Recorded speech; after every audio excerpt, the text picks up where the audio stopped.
What's going on? It's your boy Masta B here live for the MMB radio podcast where no topic is too big or too small. We talk about them all. I have a guest who is just lighting up the squared circle from coast to coast, north to south, east to west. The unstoppable danger. This woman she's everything. It's no wonder why everybody wants her on their card, on their event, next time you see her in your area. So we're going to talk about all that today. I'm super excited to welcome her in right now. Miss Leila Grey. Leila, what's going on? Hey, what's going on? I mean, wow, like I said, the unstoppable danger, and there's so many questions I want to ask and so many things I want to kind of know about you. So I guess the first thing I want to ask is, why pro wrestling? Whew, that's a loaded question. Why pro wrestling? I mean, it's an interesting story, like how I even got involved in pro wrestling, but there was just always something that I liked about it. I started watching it when I was a youngin', but then I kind of like stepped away from all of that for like a while, and then later on in my adult life, I feel like I rediscovered wrestling, and there was just something about it that I'm like, I don't know why, but I felt like if I was to try this and pursue this, that I would be good at this. But there was a lot of things, mentally holding me back. And then, one day I just decided to go for it. And I mean, the amount of confidence that it instills in you and, you feel like a superhero. It's just so badass. And, I'm glad that I can add more to the plate of, just a model or, radio personality. Like, I can kick some ass too. Now, I'm glad that you brought up a couple of things there, talking about the mental state of it and, getting into the psyche of wanting to do something like that. And before we get into talking about, getting into radio and all that stuff, but when you started doing wrestling, again, you started off watching it as a youngin', like a lot of us, and then wanted to pursue it. How did that come across to, like, family and everything? Because there's people, even to this day, people say to me, they're like, oh, you watch wrestling, and then, the F word, and all this stuff, and then you get judged, and I look at it this way. I've spent so much money on wrestling that at this point, I can't go cold turkey. Yeah. Like, there's just no rehab for me at this point. Like, I honestly don't know what I would do with, like, 99% of the stuff in my house if I stopped watching wrestling. But what was the reaction to, like, family, friends? Because you did go, you were doing radio and everything, and then you made this jump into wrestling. Like, what was the reaction from family and friends that are like, really? Well, people are still surprised. Like, there's some old friends that I probably have on my Facebook that, sometimes people don't pop up all the time, like on your feed. So I still get some old friends that hit me up like, wait, what? Like, no way, you're a wrestler? Like, everybody is pretty surprised. And my family was pretty surprised at first, but I think they're still pretty surprised, especially when, like, distant family members, they're just, like, recently finding out, and they're like, what the hell? But yeah, my mom was a little harder to convince, because, she worries a lot, and she's not adventurous at all or a daredevil. So, she worries a lot about me getting hurt and stuff. But now she's becoming more accepting of it. I guess she sees, like, now it's kind of popping off for me. And, I'm making a name for myself. She sees I'm really happy. I'm starting to make some money in this. And, yeah, so they're pretty supportive. But, yeah, for sure, everybody was really, really shocked. Now, you did have the history, I said, of being in radio. Obviously, you had a job in radio. Anybody that knows anything about radio, it's not the most, well-paying job in the world, but it is a job. Yeah. So you're doing something like that, and you're doing the modeling work on the side. And I'll just put it out there right now. Like, I'm such a fanboy of yours because, you're absolutely gorgeous. Aww. Why would you want to get smacked in the face? You're welcome, but why would you want to get smacked in the face? Like, did you, like, when you're doing radio, I guess kind of explain too, like, how you got into radio, and then, like, did you just kind of lose the passion for that, or is it just like wrestling just popped up? Like, Well, I always, I never really had intentions of going into radio. So I went into college for broadcasting. I went for broadcast journalism, received a bachelor's in that. I even did some studying abroad for that. So my goal was to work in television. Like, I just always loved working in front of the camera, whether it was as a musician or as an actress, a model. Like, I just always loved entertainment, talking, being in front of the camera, performing.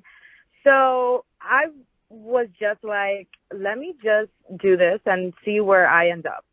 If I end up in news, I knew I wanted to do like entertainment news because I love like fashion and celebrity gossip and movies and all that stuff.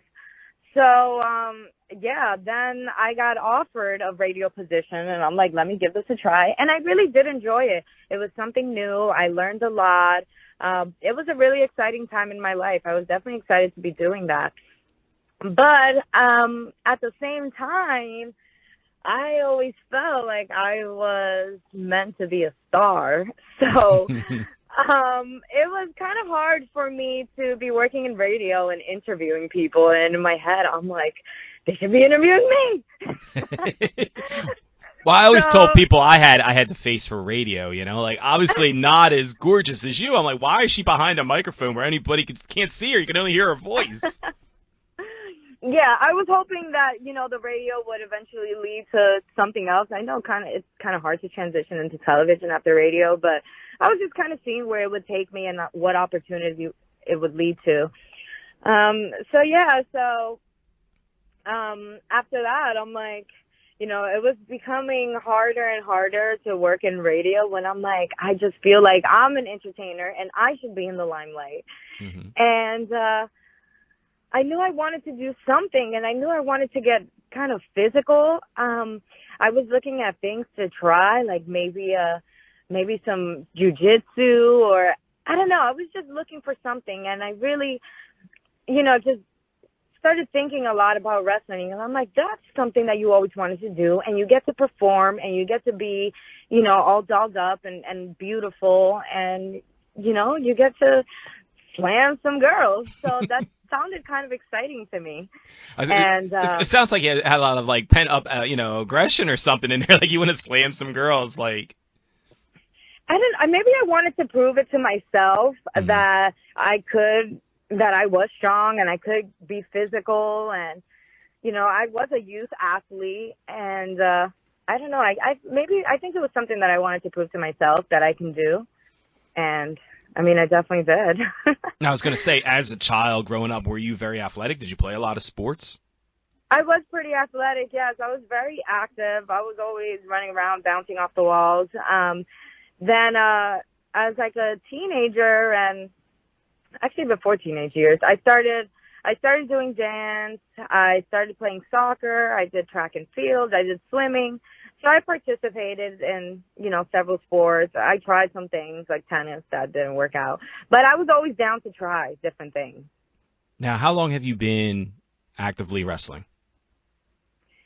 Actively wrestling, wrestling as in performing and working, it's been about a year and a half.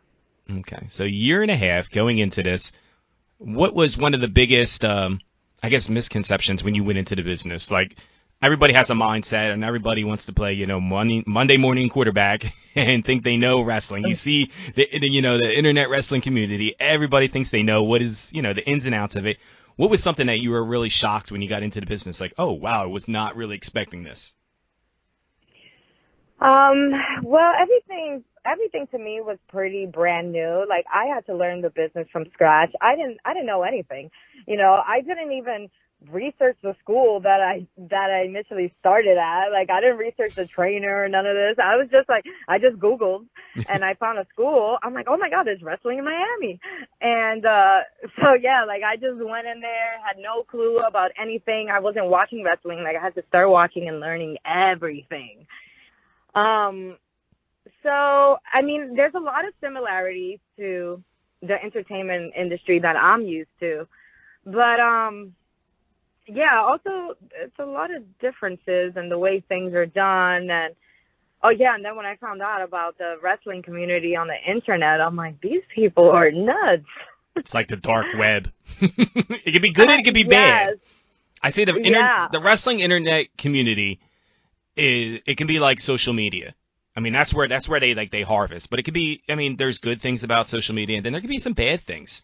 Did you ever have any doubts when you got into it? Like, the people try to break you down and say, "Oh, you can't do this, you can't do that." I mean, sure, you probably still get some haters today, but like, was there people that were trying to deter you from doing that? I wouldn't necessarily say there was people trying to stop me. I feel like there was more people trying to uplift me because I was the one second guessing myself, thinking that I can't do this because it was really, really hard. So I started wrestling, like I started training at 29 years old. So at 29, to start to learn how to take bumps and just learn, it was a whole new language, and it was really hard on my body. I'm like, what am I doing? But I did not want to quit. I have my partner, my spouse, Lou Curtis, who's also a wrestler. We started together. We decided to go on this wrestling journey together. And together we've both been able to push each other when, we're not feeling our most confident. Mm-hmm. Now, one of the things that I always find intriguing is just the way people are able to resolve and deal with the pain. So at what point, what hurt the most? Like, what were you doing training wise? What was the one thing that you're just like dreaded having to do? Was it like running ropes, or, what was the one thing you hated the most? The bumps. Yeah. Yeah, the bumps. 'Cause, okay, the running sucks, but I mean, I did used to do track. I've always been, kind of athletic. So I did have to improve my cardio a lot because there had been some time. But I would say the bumps was the biggest thing because, you have to learn how to fall. Mm-hmm. and that it's just awkward feeling. I remember my first bump ever. My first day of training, I just landed flat. I looked like a starfish. Smacked my head on the canvas. It was horrible. And I'm like, how the hell do people do this?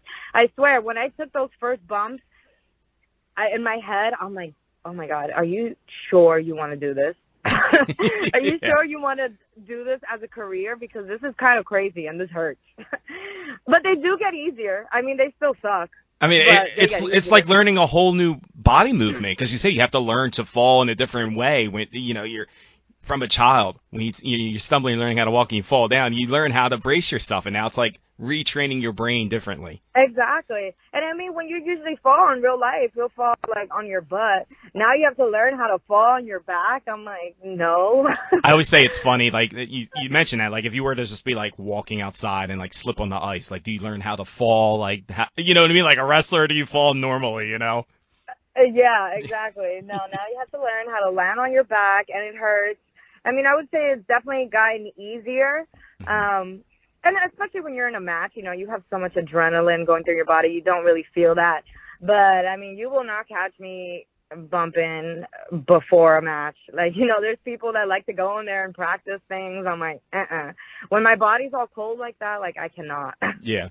Now, I mean, it's obviously we all grew up having certain wrestlers that we idolized. Was there anybody that you kind of mimicked or kind of styled yourself after? Kind of mimic, kind of styled. Well, I would say one of my biggest inspirations was China. Okay. When I first started watching WWF back in the day, she stood out a lot to me, and I would say she really inspired me because I saw how strong she was, and her physique to me was just something that I had never seen before on a woman at that age. So she really stood out to me, and I thought that she was really, really cool. So I've always admired China. And then, then later on, I would say I was definitely inspired by people like Victoria mm-hmm. and Trish Stratus. Some big names to be fans of. Yeah, some big names. And somebody that also inspired me was Zelina Vega.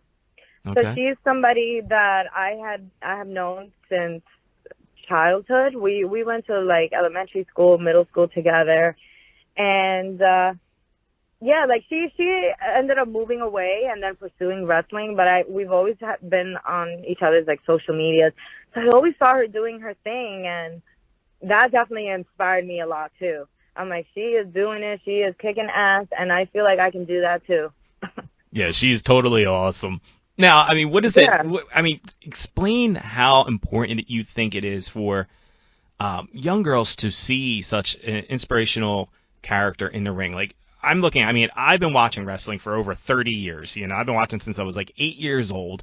And I can remember the earliest days of women's wrestling when, people used to always joke, oh, it's the bathroom break time. Or, you had pre WWF days, like pre Attitude Era, where it was just, just not a whole lot of excitement.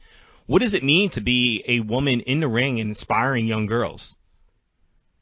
I mean, it means a lot, and it's definitely a responsibility that I don't take lightly. It's really flattering when people reach out to me and tell me how I inspire them and stuff, and I love hearing that, and I would love to inspire a generation of younger girls and, just push little girls to try new things, even things that other people might consider out of the norm, because, I mean, this isn't a regular job for a woman. So, I mean, yeah, just go for it. Believe in yourself. Do not let any doubters tell you that you can't. And, even if you're considered like, just a pretty girl or whatever, like, go out there and prove them wrong. I feel like that was my purpose, to show that there is more depth to me and I'm not just a model. Like, I really wanted to show that I can learn this and I can do this and I can be out there in the ring with, some of the best women in the world. Well, I can say I've seen your matches, and one of the things that I think that just kind of gravitates me to you is just the ability to kind of interact with the crowd. Like, that's something that I always tell people. I was like, you can teach people how to take bumps, and you can teach people how to, fall and do moves and everything, but you can't teach charisma, and a personality.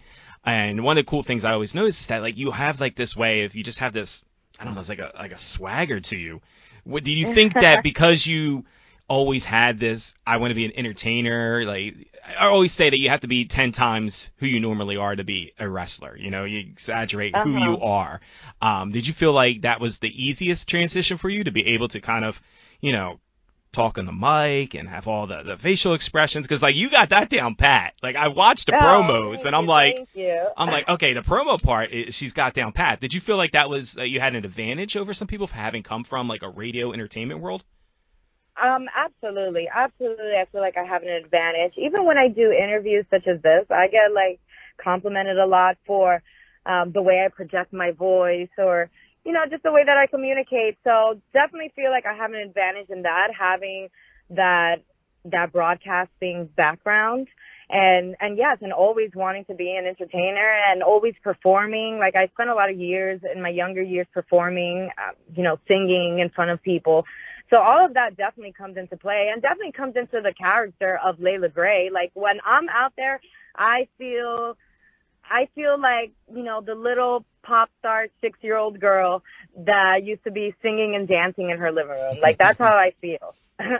Now, what's the feeling like when you meet fans? Because to me, like, just from doing the podcast, and I say this in the most humbling way, people will see me and they're like, oh, I listen to this, and I'm just like totally mind blown every time. And I'm like, really? Like, you listen? Like, not that it's not, I know people listen, but it just, do you ever feel like, like that weird, like, kind of like, wow, like, these people are, like, actually are big fans of mine? Like, how's that feeling feel? Yes, of course. Like, I still feel, regular, like little old me. Mm-hmm. So it's still kind of shocking and surprising, and I'm still always surprised when people come. Like, I do a lot of signings, and me being so new, and a lot of these signings, there's very, very few independent wrestlers. A lot of these people are signed talent or legends. People have been in the business for so many years that, I feel so minuscule in this room. But, always so happy to be there. So it makes me nervous sometimes. I'm like, oh, my God, are people going to come to my table? Are people going to buy stuff? And I'm just always surprised by how many people come and show me love and take pictures and buy my merch. And oh my God, it just makes me feel so good. It just makes me feel so good because Yeah, I would say my man is the one that is like, Kathy, I'm sorry. My real name is Catherine. So he's like, Kathy, Kathy, you have to believe in yourself. Like, you're over. People love you. Yeah. And I'm like, yes, that's right. Well, I'm not telling you how to live your life, but stay on that course and never lose that humbleness, because I tell you what, even when I see people and they're like, yo, MMB, and I'm like, I don't know who that person is, but they obviously know who I am. And it, to me, is still kind Hmm. of like the most, refreshing feeling that, that people actually recognize you.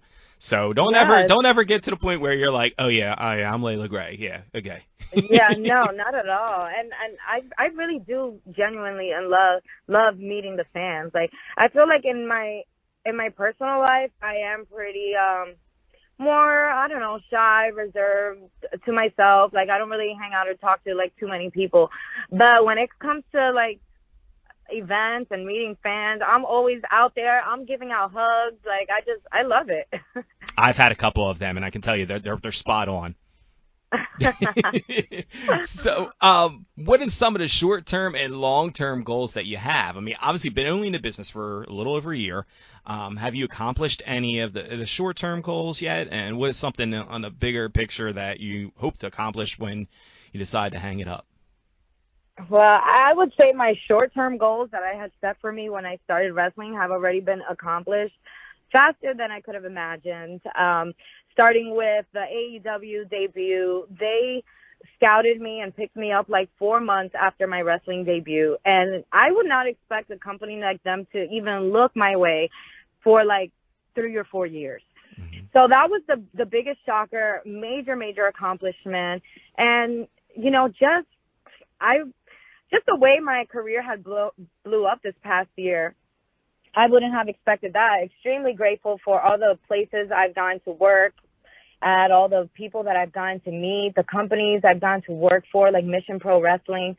So my short-term goals are just to keep doing that, keep getting my name out there, more bookings. I'll be going international this year, which was my goal for 2022, is to do some international bookings. So I'll be starting off with Canada. I have 3 Canada dates coming up. And so, yeah, those are my short-term goals. Just keep getting out there, go international. A little on the longer-term goal, definitely a contract. Hmm. A contract, AEW, WWE. That's where I want to end up. Now, we fielded a couple of questions from fans online because a lot of fans saw you were going to be on the show, and right away they're DMing me and blowing me up saying, ask her this, ask her that. So I'm going to ask a couple questions from fans. So you ready for this? Okay. Yeah, right. All right. So one fan wanted to know, if you could be like a booker, make any matches, who would you like to face? Like, who was your ultimate dream match? My ultimate dream match is Sasha Banks. Okay. I love Sasha, huge fan of her and her work, and I feel like we could put on a banger of a show. I think that we have kind of similar personas a little bit, and I think that's something that fans would enjoy watching. I definitely would. I'd be into that. Definitely a fantasy warfare matchup right there. I could see that happening. Mhm. All right, another fan has here, what plans do you have coming up for WrestleMania season? For WrestleMania season, well, I will be out in Dallas, Texas, Mania week. I'll be at WrestleCon all 3 days, Thursday, Friday, Saturday. So if you're in the area and you're attending WrestleCon, please come and check out my table, guys. And then I have a few. As of now, I'm not wrestling WrestleMania weekend, but I'll be making Hmm. some appearances. And there's No, something else no coming up that spoilers. yes, I don't want to spill it yet because this will be a debut, and yeah, So there I is don't a want to. debut happening. We just don't know when There's or a new where. company that I want to work for, and Okay. they're bringing me in to do some work. I'm not exactly sure just yet what work, but Okay. I'll be there. Well, we'll definitely keep an eye on the socials for that. Look for those Easter eggs there and see, what little clues that she's going to be dropping and where she'll be, and see if people can figure it out. Yes, absolutely. Also, this year I'll be joining the OVW roster full Okay. time. Nice. So that'll be a place where everybody can go and watch me every Thursday night on Fight TV. And that'll be, I think, starting in April. So I'm very, very excited about that. Now, what's it like also having to travel so much? Like, a lot of people love it and embrace it, but I mean, how often do you get to be home? Because I see you posting stuff for flyers and signings, like I said, from here to California, everywhere. Yeah. Man, it's a love and hate relationship with the traveling. Like, obviously, I love to travel because I like to see new places, but not only that, I want to get my name out there to as many different locations as possible. So whenever I have an out-of-state booking, I am always jumping at the opportunity, so excited to take it. I don't care where it is. I just want to go somewhere and wrestle. But the traveling, oh, my God, it's very exhausting and stressful. I'm pretty much fly every weekend. Yeah, I pretty much fly every weekend. And I'll be home during the week, but, there's always so much to catch up on and training and working out. So there's not that much free time for yourself. But, yeah, I actually, from all the flying I've been doing this past year because of wrestling, I strangely developed a phobia of flying. That's not good. I know. So, yeah, I started having, panic attacks when I was flying. Oh, no. Yeah, I had to see a doctor about it. They gave me some prescription now. So hopefully, it's been helping. It's been helping with my flights now. I mean, we got to get you like the Leila Cruiser or something, some big tricked out bus or something. I know. Like the Lex Express or something. I wish I could have a bus, and if I can have an RV, I would live in an RV. And yeah, if I can have one of those pimped out RVs, I would live in that RV and just travel to all my bookings. That'd be dope, though. You could have everything right there. You have all your merch saved right on the RV. You know what I mean? Just pull up to the conventions. And I have a dog, so I like to take my dog with me. When we're on the road, when we're driving, we always take him with us. That's the road dog. Now, another fan wanted to know what are some other hobbies that you have outside of pro wrestling and modeling and radio? Do you have time to do any kind of enjoyment stuff other than training? I mean, training can be enjoyable, I mean, it's what you love, it's what you do, Yes, of course. I mean, non-related to wrestling. When I'm not wrestling, I like to relax, and by relax, I mean going out to eat. I love to eat. I think that's probably one of my favorite things to do. Going out to restaurants. I love going to the beach. I'm obsessed with water. So I love going to the beach or swimming in the pool or anything that has to do with water, actually. So it's a good thing that I live in Florida. So I have opportunities to do a lot of that. Yeah, I go kayaking sometimes. So I like, water sports and stuff. That's definitely a hobby of mine. Well, you mentioned you like to eat, and one fan wanted to know, what is your daily workout routine? My daily workout routine. Well, my routine kind of changes. I'm not on a specific routine, but when I go to the gym, I definitely gotta hit some cardio. Like today, for example, I did the Stairmaster. My Lord, I choose the Stairmaster because I hate it so much. So I'm like, let me get on this Stairmaster. It's like my enemy, but I need to conquer it. So yeah. Wait, what was the question? Oh, yeah, my daily routine. Sorry. So, yeah, hit the gym, do my cardio, hit some weights. After that, later on in the day, I'll usually go to training for 2-3 hours. And, I mean, eating in between. Doesn't that defeat the Stairmaster, though? Not exactly. Today, I did fasted cardio, so I hadn't ate anything. I did it on an empty stomach. It's tough. I did it on an empty stomach, and then afterwards I eat, but now I've been watching more what I eat, and I'm trying to be a little bit more careful with that. There you go. Got to stay fit for running those ropes, because believe me, you don't want to run those ropes when you're all sluggish and full from eating Chipotle or something. Oh, yes. Never. The dieting, I would say, is the hardest part, the part that I struggle the most with, because food. It's so much easier for me to get up and go to the gym. Hmm. Now, I was going to ask another fan wanted to know, do you have any guilty pleasures? I'm assuming food, maybe? Definitely food. Okay. Definitely food. What's like a go-to meal to you? Like, what's something that you're like, oh, no matter where I'm at, if it's on the menu, it's something I'm always going to get? That varies for sure. That varies, but I do love steak. Okay. I love steak, and I love seafood. Okay, so So as long as there's steak steak or and seafood on the menu, you're good. Yeah, surf and turf. Oh my God, that's like my number one meal right there. Fans take notes. You know, like she Yeah. accepts gift cards, you know what I mean? Probably not dinner dates, that's not going to work, but you know, hey, like I said, gift cards to, seafood places, Long John Silver or something, I don't know. Uh-huh. Mhm. Let me see, a couple more of these questions. Some of these are really good, and some of them are like ones we always get asked and everything. Like one to know, like, who was your favorite wrestler growing up? You've already kind of answered that. What about like music-wise? People want to know, what kind of music do you listen to? I love pop music. I love R&B music,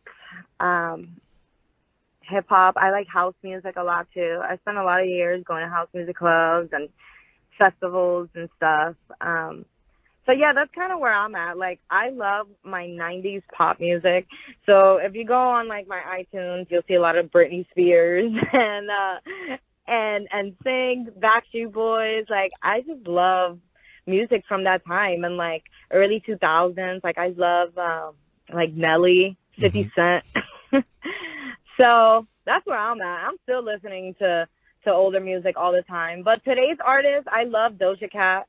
I listen to a lot of Doja Cat, Megan Thee Stallion. I love Rihanna. She's probably like my number one.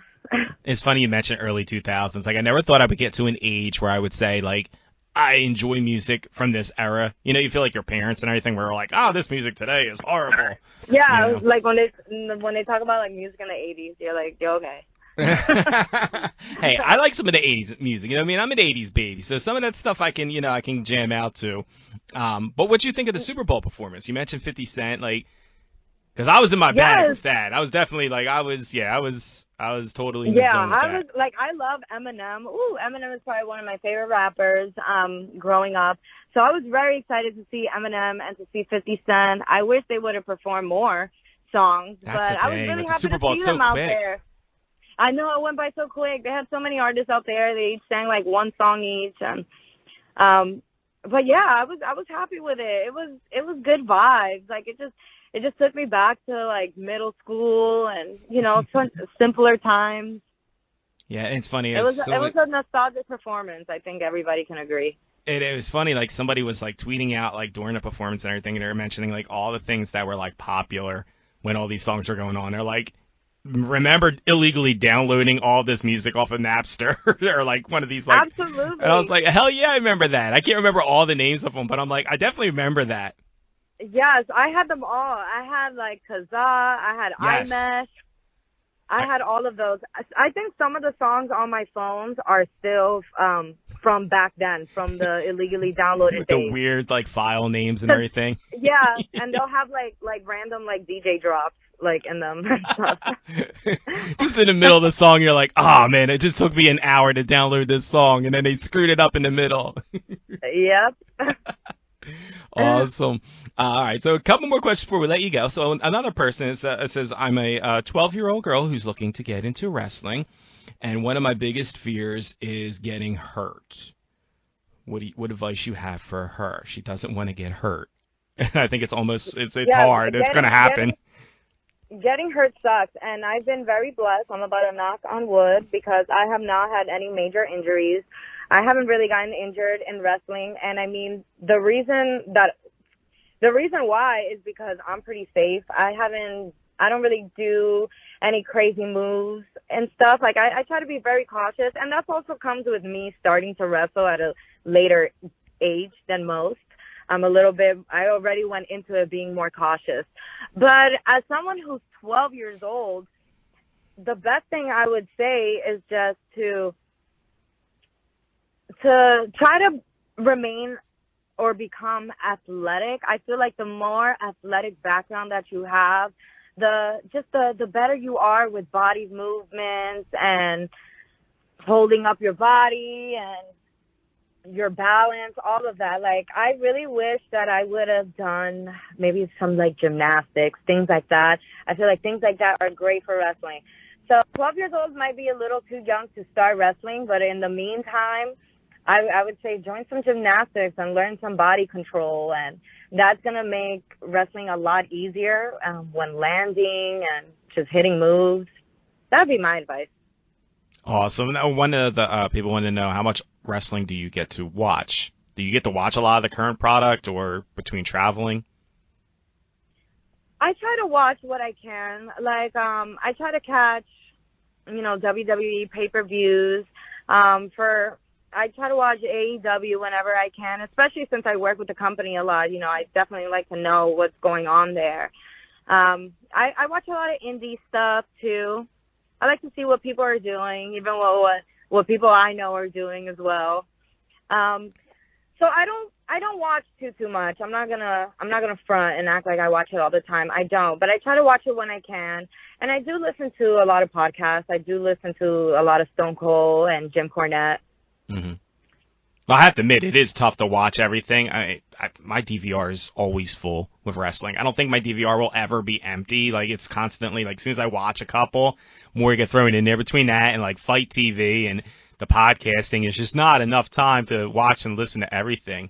Yeah, it's difficult. It's difficult. And you mentioned that you would love to have a match with Sasha Banks, but what other current wrestlers are you a huge fan of? What other current wrestlers? I'm a big fan of independent wrestler La Rosa Negra. Mm-hmm. I think that she is so great, so talented. I trained with her for a little bit. She came down and we did like a week training, and she taught me so much. And I just think that she's just so knowledgeable and so entertaining, super funny. And I would just love to finally get in the ring with her and have a match.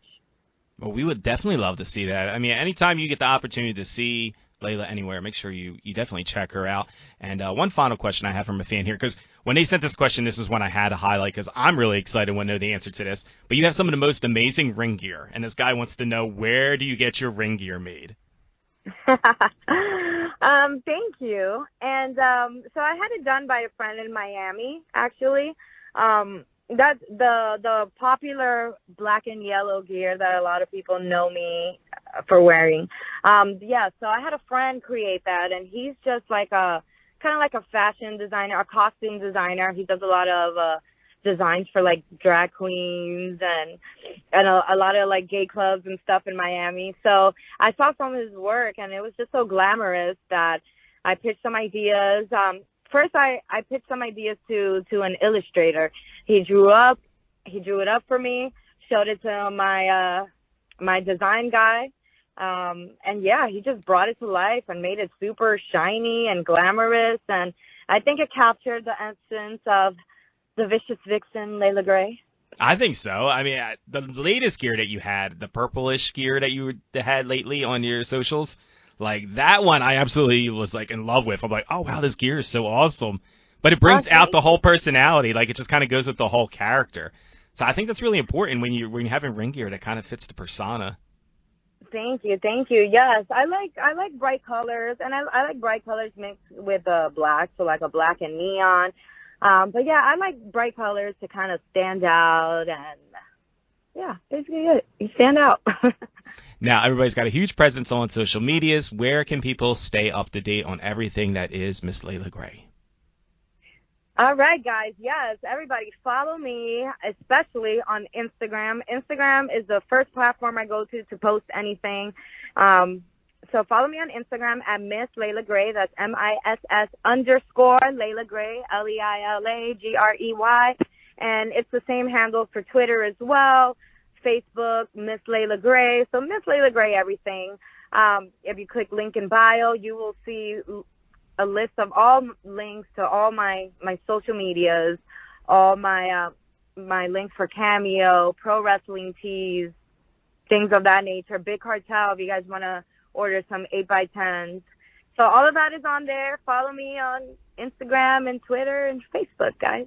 Awesome. Is there anything else you want the fans to know before we let you get out of here? Want the fans to know. Or what they should not know, you know? Or what they should not know. Well, I mean, they should just know that Leila Grey is going to be doing some great things this year. There's a lot of debuts, a lot of places that I'll be coming to, a lot of places that you haven't seen me before. So just stay tuned for all of that. And, you know, I'm just really excited for this new year, and so many great things are about to happen.